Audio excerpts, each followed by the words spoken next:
प्रार्थना कुठे चालली आहे? जंगलात चालली आहे तू? काय रानभाजी आणायला का? कसली भाजी?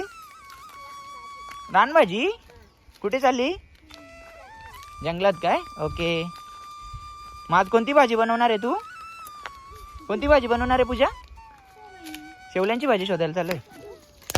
ओके. नमस्कार सर्वांचं आजच्या व्हिडिओमध्ये खूप खूप स्वागत आहे. तर आज मी आलेली आहे जंगलामध्ये जंगली रानभाज्या शोधायला. तुम्ही बघू शकता किती छान आमचं जंगल आहे.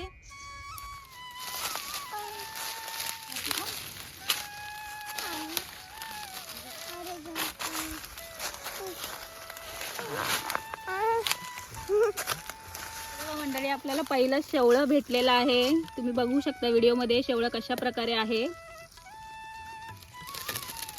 तर ही शेवळी आपल्याला अशी आता तोडून घ्यायची. तर आपण जंगलामध्ये आज शेवळी शोधायला आलेलो आहोत. तर आतापर्यंत आपल्याला 3 शेवळी भेटलेली आहेत. आता अजून आपल्याला किती शेवळी मिळतात चला बघूया. तर आता पावसाची जस्ट सुरुवात झालेली आहे आणि शेवळी आपल्याला फक्त पावसाळ्याच्या सुरुवातीलाच बघायला मिळतात. तर या शेवळ्यांपासून शेवळोनी आणि शेवळी सुकून त्याची भाजी बनवली जाते. ओल्या शेवळ्यांची देखील भाजी बनवली जाते. तर आजच्या या व्हिडिओमध्ये मी तुम्हाला शेवळोनी आणि शेवळ्याची भाजी कशी बनवायची हे दाखवणार आहे. शेवला दिसला का? कुठे कुठे शेवलू? काढ काढ त्याला. तो बघ तिकडे आहे, बघ तिकडे आहे, बघ तिकडे. तो बघ समोर आहे, बघ तिथे. आखेच. हा दाखव. शेवलू भेटला तुला? वाव. इकडे बघ. दाखव शेवलू कसं आहे.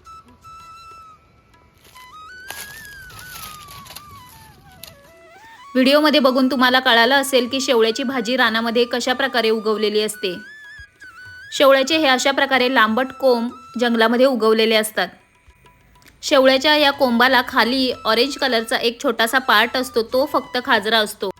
हा ऑरेंज कलरचा पार्ट आपल्याला भाजी साफ करताना काढून टाकावा लागतो, नाहीतर भाजी खूप खाजवते.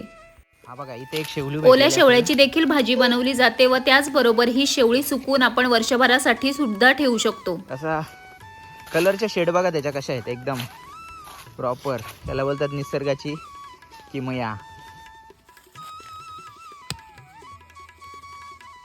काय बोलतो?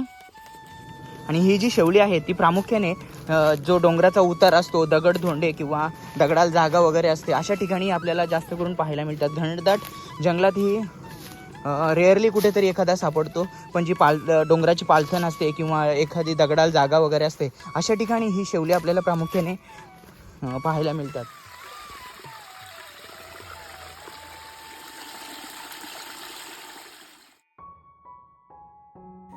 आमच्याकडे शेवळ्याचं शेवळोनी बनवलं जातं. हे शेवळोनी कसं बनवतात हे मी तुम्हाला आजच्या व्हिडिओमध्ये दाखवणार आहे.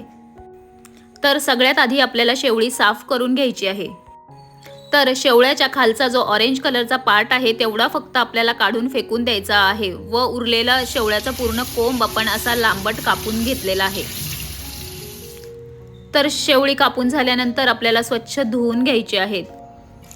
आता यामध्ये पाणी व चवीपुरतं मीठ घालून 8 ते 10 मिनिटं ही शेवळी मी पाण्यामध्ये व्यवस्थित शिजवून घेणार आहे. शेवळी शिजल्यानंतर शेवळ्यांचं जे पाणी निघतं त्याला शेवळोनी असं बोलतात. जेव्हा आपल्याला शेवळी सुकून वर्षभरासाठी ठेवायची असतात तेव्हा आपण हे शेवळोनी बनवतो. तर 8 ते 10 मिनिटांनंतर शेवळी शिजलेली आहेत. आता यातलं पाणी आपण गाळून घेणार आहोत. आता फोडणीसाठी मी इथे 1 ते 2 पळीभर तेल घेतलेलं आहे. त्यानंतर यात भरपूर लसूण घालायचं आहे. इथे 10 ते 12 पाकळ्या लसूण मी सोलून ठेचून घेतलेला आहे. लसणामुळे या शेवळोनीला खूप छान टेस्ट येते. लसूण थोडासा फ्राय झाला की यामध्ये मी वाटण घातलेलं आहे. वाटण सुद्धा व्यवस्थित परतून घ्यायचं आहे. त्यानंतर यामध्ये मसाले घातलेले आहेत. यामध्ये लाल मसाला, हळद, गरम मसाला मी वापरलेला आहे.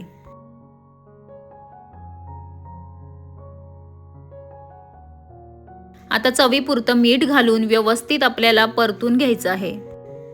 वाटणामध्ये मी कांदा, खोबरं, आलं, लसूण, कोथिंबीर वापरलेली आहे.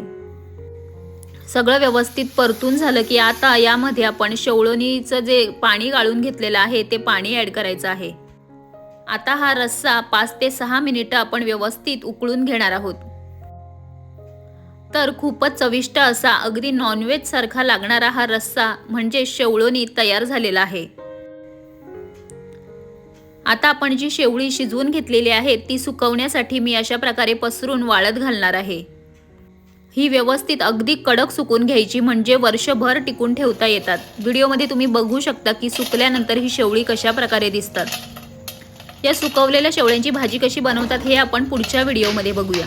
या पावसाळ्यात ही चविष्ट रेसिपी नक्की ट्राय करा आणि व्हिडिओ आवडला असेल तर मला कमेंटमध्ये नक्की सांगा.